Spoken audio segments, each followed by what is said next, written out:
Bismillahirrahmanirrahim.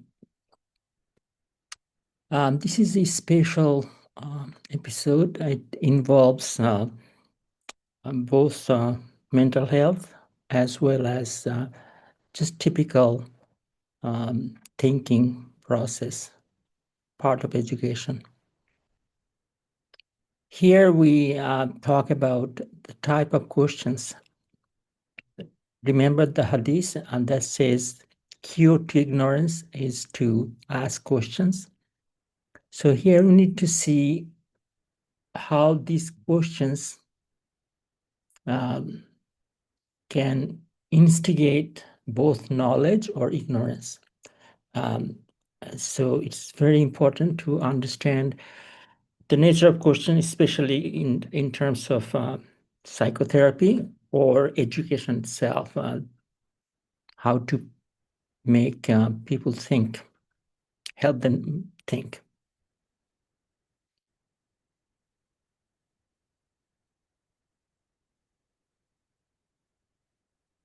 Depending on the question, literally you would be doing false cognition or true cognition.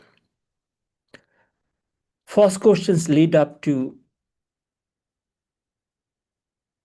false cognition, and true question leads up to true knowledge. Here we talk about the syllogism, all Americans speak French. President Macron is an American, therefore Macron speaks American or speaks French. He speaks French, I guess. So the idea is, you see, obviously this is a false premise. And it's a major premise. Every question, every thought process, it starts with a major premise and a minor premise. And this is a typical deductive logic. Even inductive logic will have these two premises. So if somebody is telling you, oh, I really don't have a premise, I have no assumption, that means that person is not thinking. Every thought process must have this. And questions are part of the thought process, and indeed they would have the same restrictions, same feature. So here the thing is, if you just focus on Macron is speaking French, right? And say, well, it sounds reasonable because he does speak French. But problem is, it came from those two false premises. This is clearly false. All Americans do not speak French. And Macron is not an American, but this is a minor one. So if you focus just on the reasonableness of the final conclusion, you cannot find out what's wrong with this process. So by looking at the external, you cannot tell. And this is the logic. We actually talked about it in 2007. At that time, we used Jacques Chirac. But now I'm talking about Macron because he's the new president, I guess. But the logic is the same. So this is a typical false logic. What happens in PD patients? They become addicted to this false logic. So they jump to the conclusion that would make them look good and never access the underlying premises. Yeah, you can ask them, so no, I did not think about it. So addiction to false cognition process, addictions to false thought process is the essence of NPD.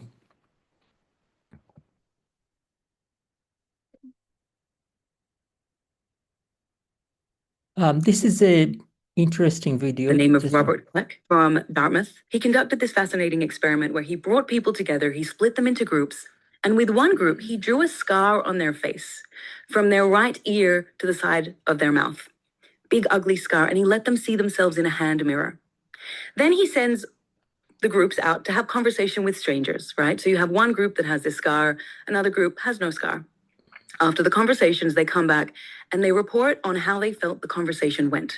The group with the scar overwhelmingly reported that they felt judged, it was tense, the other person was distant because of the scar.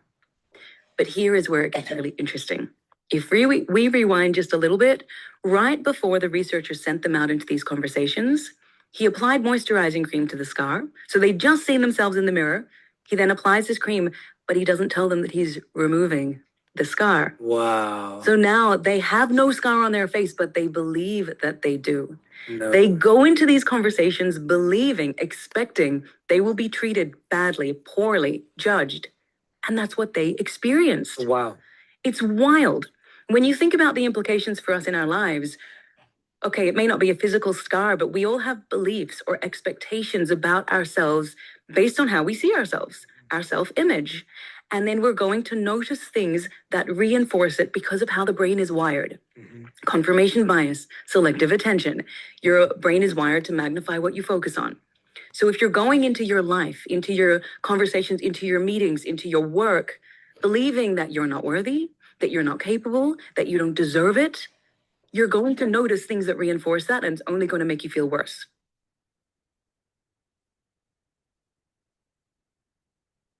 You see, this is the problem. We often talk about vibe. Oh, I know it.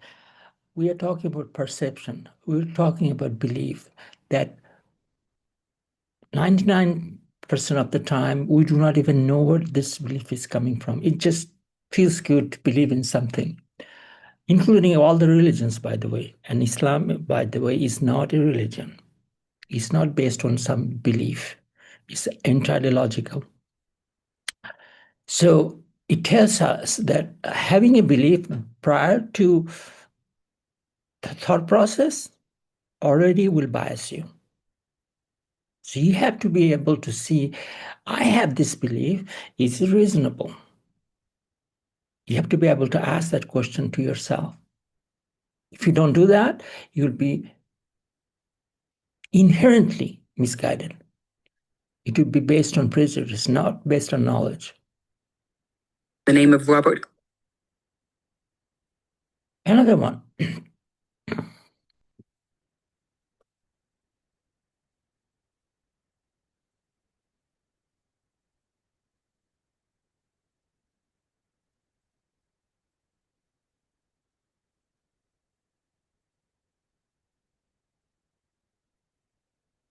Well, this one is not playing right now, looks like. But what happens, we have this real hand is hidden here, and there's a plastic hand.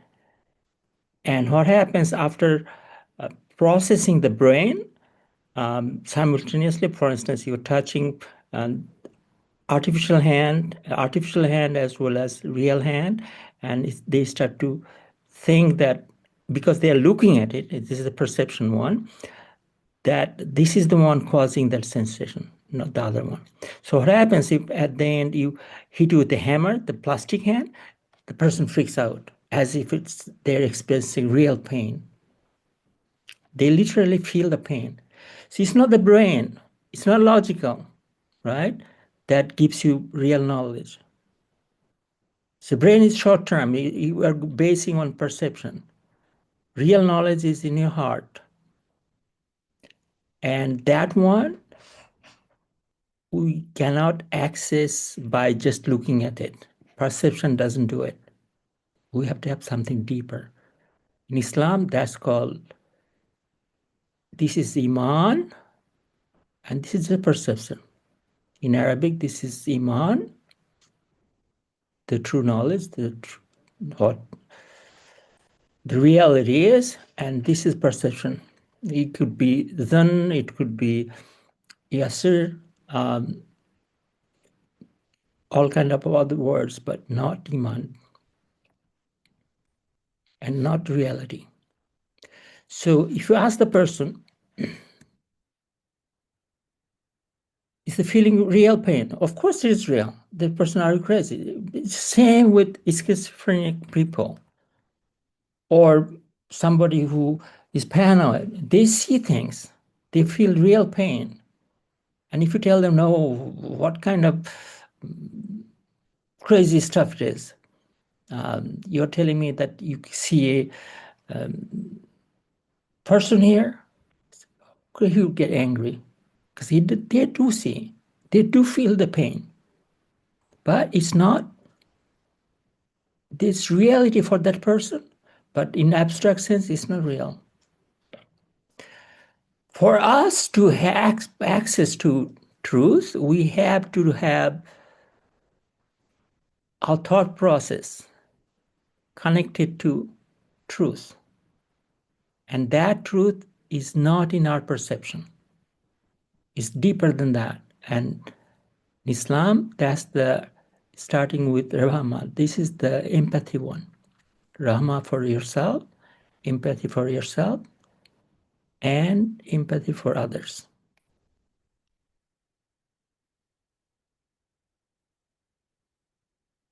So here, again, we're coming back to the false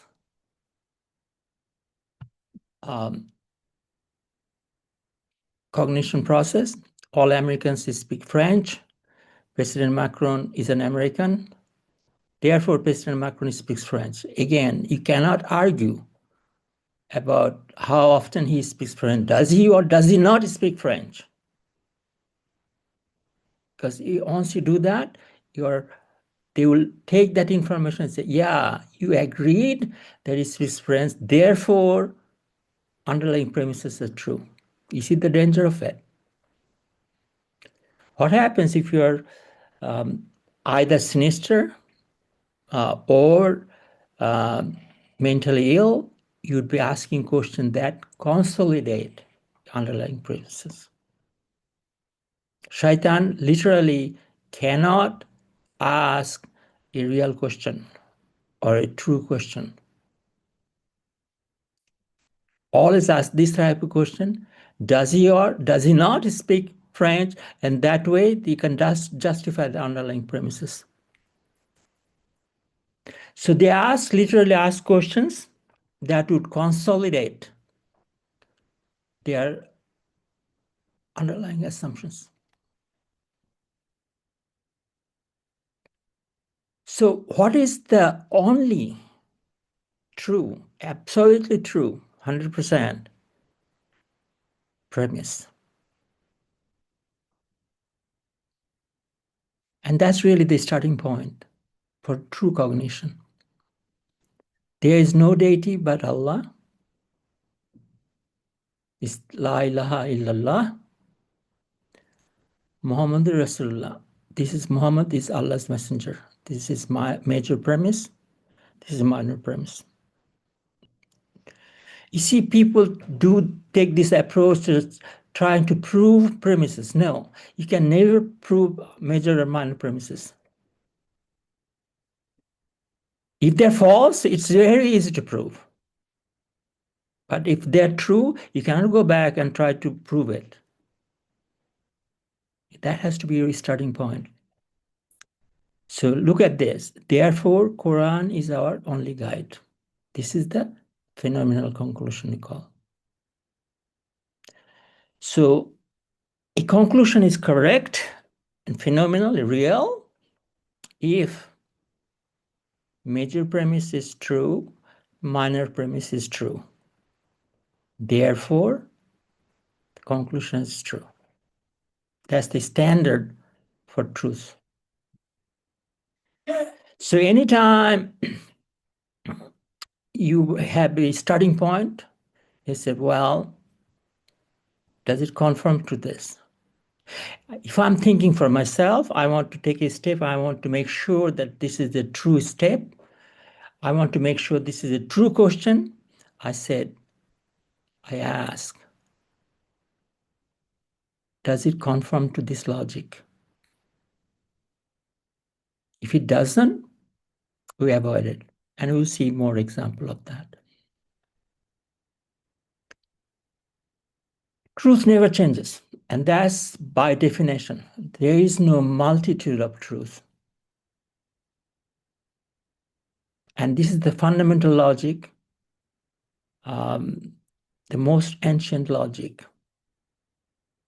You cannot have A and not A at the same time. If A is true, not A cannot be true. On the other hand, there could be many falsehoods, as you have seen in real life. Islam is the only truth. All the religions, communism, socialism, capitalism, all the isms, they're all false. So being not false, for one case, is not enough. You have to have a truth on your side. So look at this logic. Truth never changes. Allah is pleased when we intend to please Him. This is a major premise.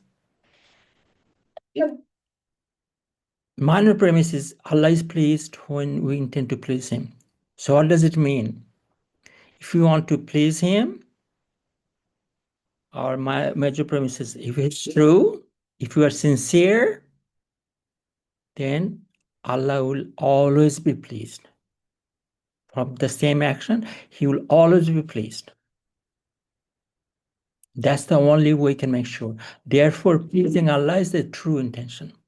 You see, you would not see anywhere else the definition of true intention. As a matter of fact, I use that even to define sustainable technology. Everything else comes from this. So intention is true only if it is to please Allah. And that's the only phenomenal conclusion. So what do you know? Very first hadith, what does it say? We're judged by our intention, isn't it? That means we have full control of our intention. We can make our intention true. That will land us in heaven. That's a positive deed. That's a good deed. Definition of good deed is our intention is true. The definition of bad deed or sin, our intention is anything but to please Allah. That's it. As simple as that.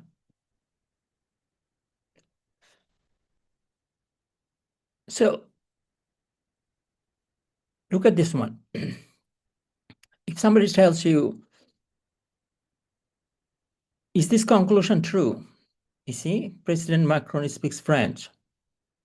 You right away say, of course it's true because he speaks French. But no, that's not how it was framed.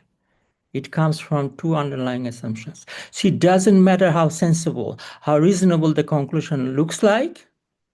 You have to look at the root, where it came from. This is diagnosis.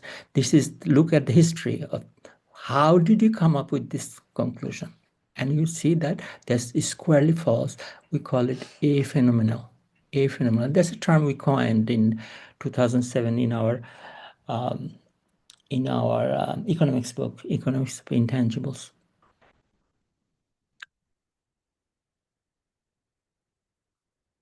A phenomenal question, a sinister one.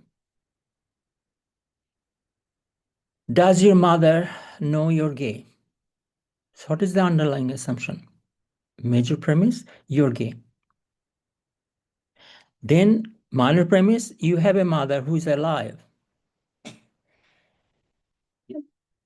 If any of them is true, is not true, then that's a terrible question. There's no escape. If you say no, if you answer by no, then you are giving in to the assumption that you are gay. If you say, they will say, well, you are gay, but mother doesn't know. And if you say yes, of course you are gay. You see, both ways, the implicit assumption would become true, which is you're gay. And this is the problem with this line of questions. Shaitan always asks this question. Shaitan is incapable of asking true question that is based on shahada.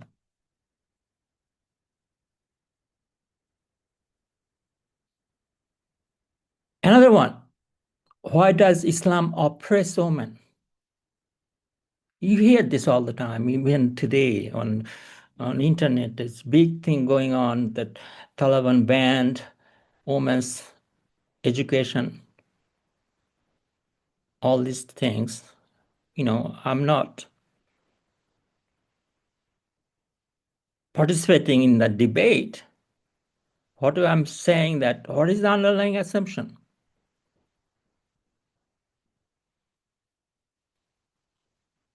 Because you're invoking Islam. You're not saying Taliban government. You're not saying cultural Muslims. You're saying invoking Islam. That means Quran is false. That's the major premise.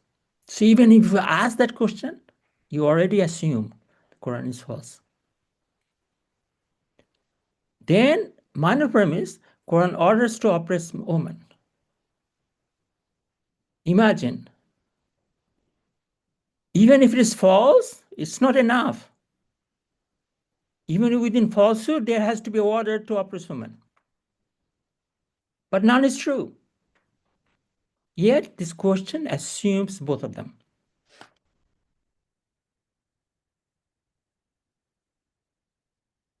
So how can you respond to this? Somebody asked, and we are constantly asked these questions. Every day we hear these questions. How do you respond? Quran says, move away. Allah does not like arguments like this. Allah says, do not ask Bani Israel type questions, the questions that are inherently sinister. Allah also hates debates. He actually said clearly that it's the agents of shaitan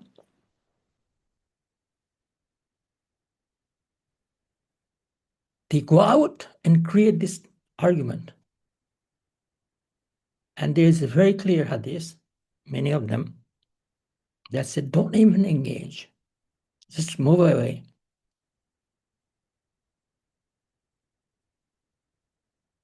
Hated quality to Allah subhanahu wa ta'ala is a person who always has to snap back, always has a response, always has a retort. That is a person who's not going to be able to grasp the truth. They will destroy their relationship with Allah and they'll destroy their relationship with the people as well. Let it go. All of this constant emphasis within the sunnah of the Prophet ﷺ. Man taraka al-mira'a wa in kana muhiqqan. Allah guarantees you a place, a special place in Jannah, where you leave off in an argument, even though you have the truth on your side. Okay. How many times do you get into a fight, an argument, maybe with your spouse, and you've got to have the last word? It's okay. Be wrong this time. It's all right. Let it go. But a person who is khasim, a person who's constantly trying to argue, never knows when to put a pause on it. And that can have a spiritual element in it as well, because they always have to be right. You see, this is talking about, we take so much pleasure in being able to fight back and just constantly argue. Actually, modern culture is full of this. I have to get the last word. We forget we're not even supposed to participate, let alone respond and continue over and over. Hated quality.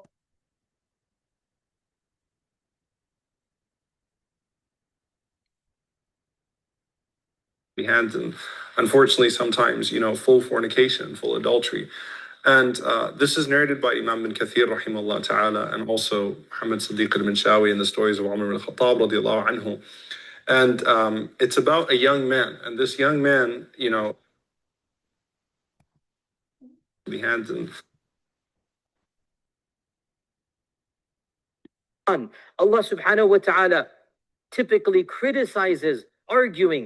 Allah subhanahu wa ta'ala mentions arguing as something that those who do not have priorities, those who do not believe in Allah subhanahu wa ta'ala, they busy themselves with. In fact, Allah mentions arguing with others is one of the tactics of shaitan. وَإِنَّ الشَّيَاطِينَ لَيُوحُونَ إِلَى أَوْلِيَائِهِمْ لِيُجَادِلُوكُم. Shayateen inspire their allies to constantly debate and argue. This is not the methodology of the believer to get involved in constant debates, constant argumentation. Allah subhanahu wa ta'ala mentions in the Quran that وَإِن جَادَلُوكَ, if they come to you trying to argue, then say to them, Allah knows what you are doing, and move on. And Allah Azza wa Jal mentions of the characteristics of the believers when ignorant people try to accost them, when ignorant people try to stop them and have any type of evil or vulgarity or debate, marru bil-laghwi marru kirama. They pass by with dignity, they say salam, and they move on. So of the characteristics of the believer is they do not get involved in useless talk and in vain argumentation.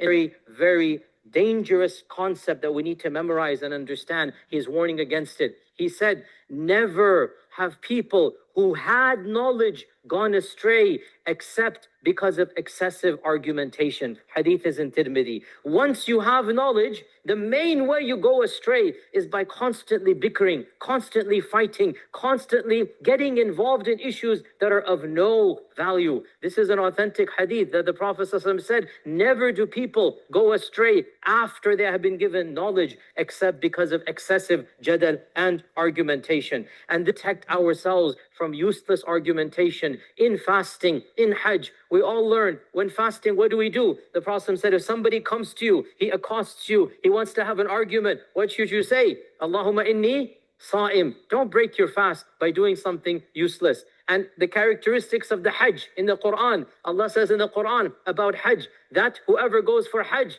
what are the conditions? فَلَا رَفَثَ وَلَا فُسُوقَ وَلَا جِدَالَ فِي الْحَجِّ.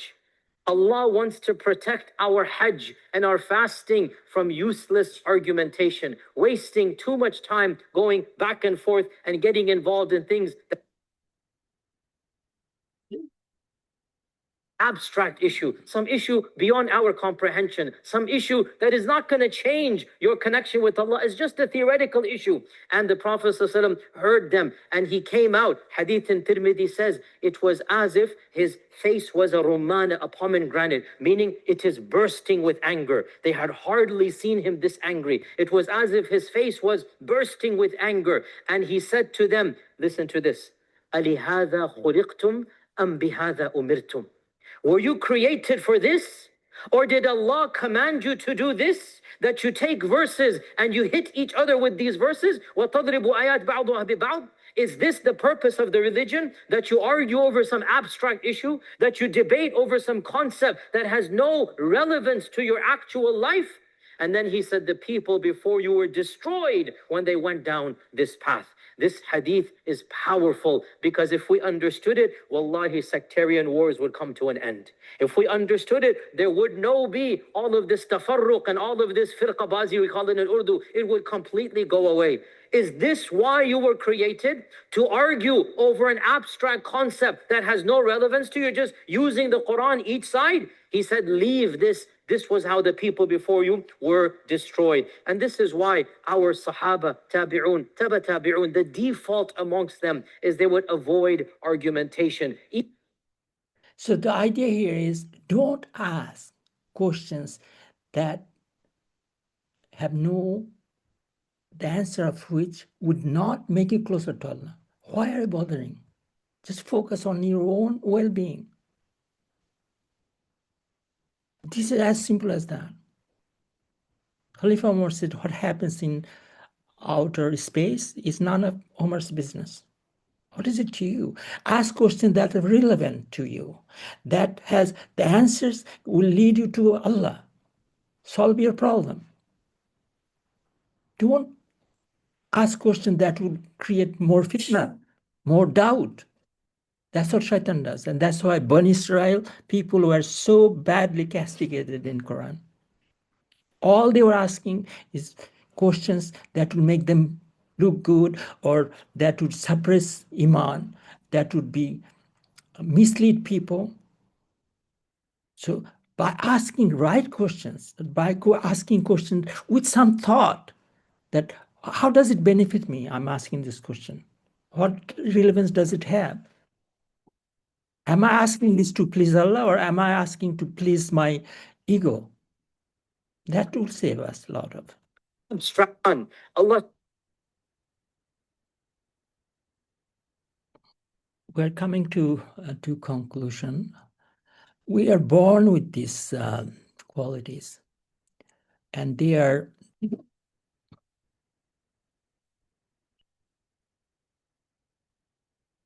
toddlers will have it. They're controlling, they're pure, they give out peace, newborns.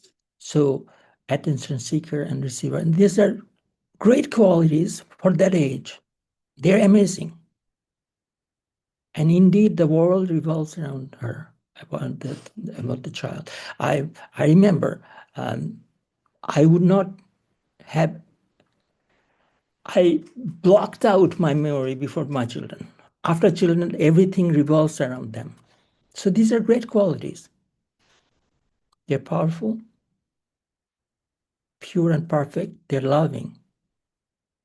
They're majestic, in fact. I saw an article on 2-year-old, why they are so heartbroken if they do not get their way. Because they correctly, rightfully believe that the whole world revolves around them. And all of a sudden you're saying no to that person. As a matter of fact, in North America, the children hear no 5,000 times before they hear yes. So why are you talking about what we are born with? Because this is what the qualities we are born with, and they are fine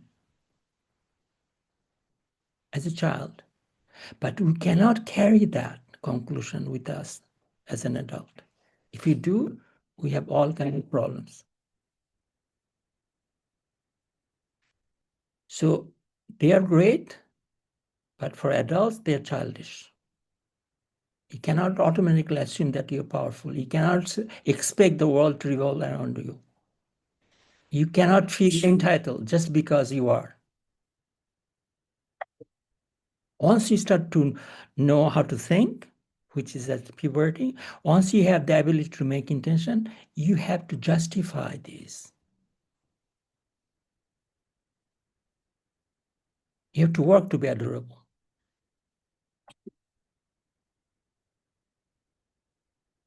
You cannot just say, I'm majestic, I'm amazing. You have to work towards.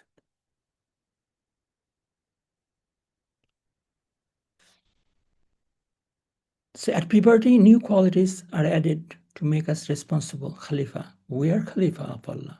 We are Viceroy with full accountability. Because before puberty, we cannot be responsible because for that, we have no accountability.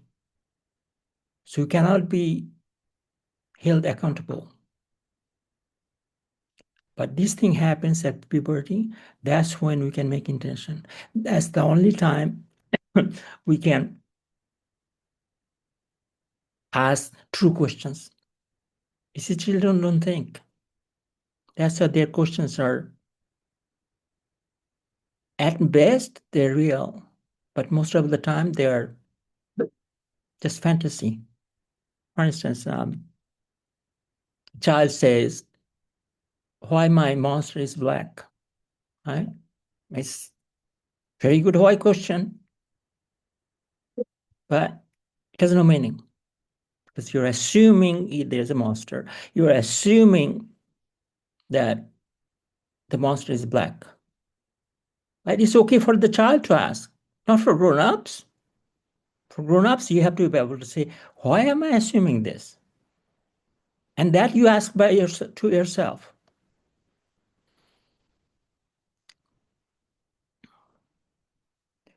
At puberty, we can access our memories. And that's marhama in time. That's compassionate.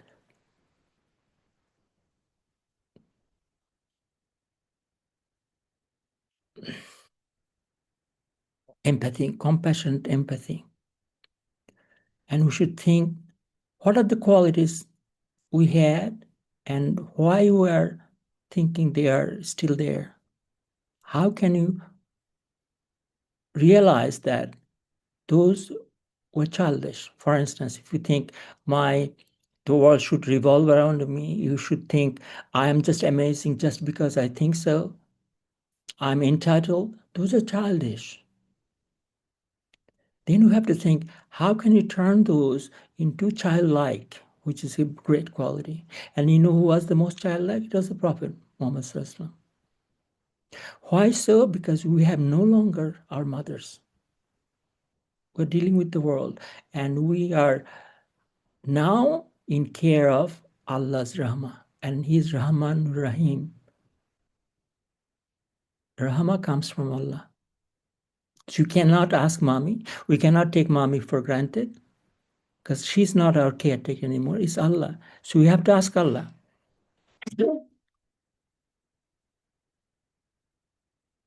And indeed, Prophet was the most childlike, and he was the epitome of Rahmah among humans. He personified Allah's Rahmah.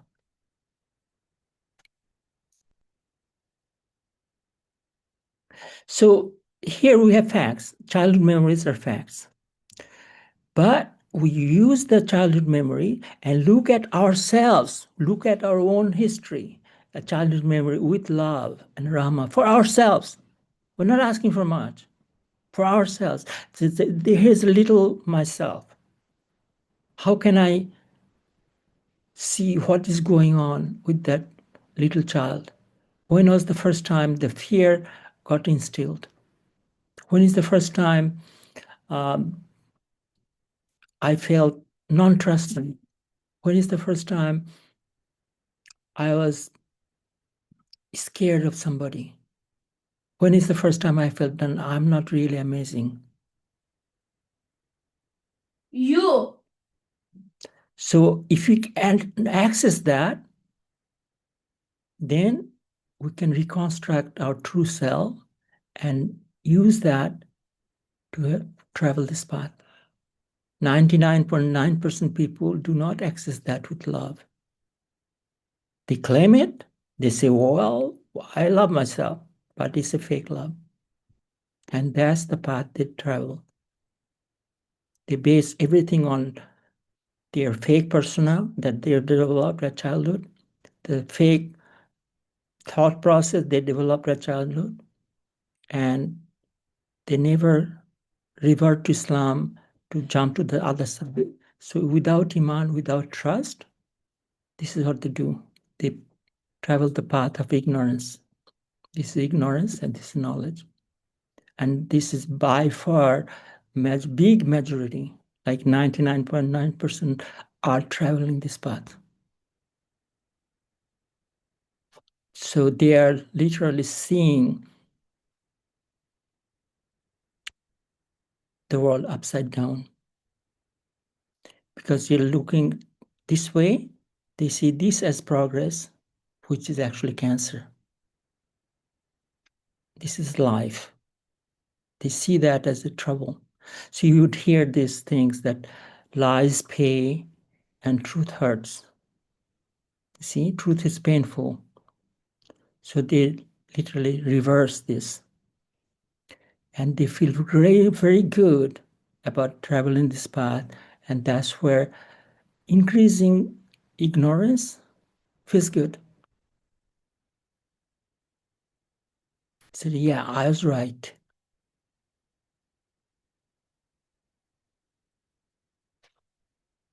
So this is how they perceive the world as. This is their progress. Moving towards cancer is their progress. And Quran talks about groveling on their face, 67:22. So if you are groveling on your face, you see everything upside down. And that's the problem. That's why people can repeatedly. Yesterday, I came across a paper. Somebody took great pride in writing a paper, completely unbelievably idiotic. It's a physics paper. And every step of the way, such great falsehood. And he's thinking that he's traveling this path of knowledge. Also, what was it? Again, yesterday, some of the posts by this new Muslim guy, his name is escaping, just so full of ignorance, but so full of arrogance and so full of pride. And of course, we have this cultural Muslim influencers, all kind of nonsense, with big pride they're packaging. Indeed, they are all traveling this path, thinking that with their outlook, they think that this path is the path of knowledge. And path of Islam is path of ignorance. I think that's what completes today's talk. Thank you for listening. Assalamu alaikum.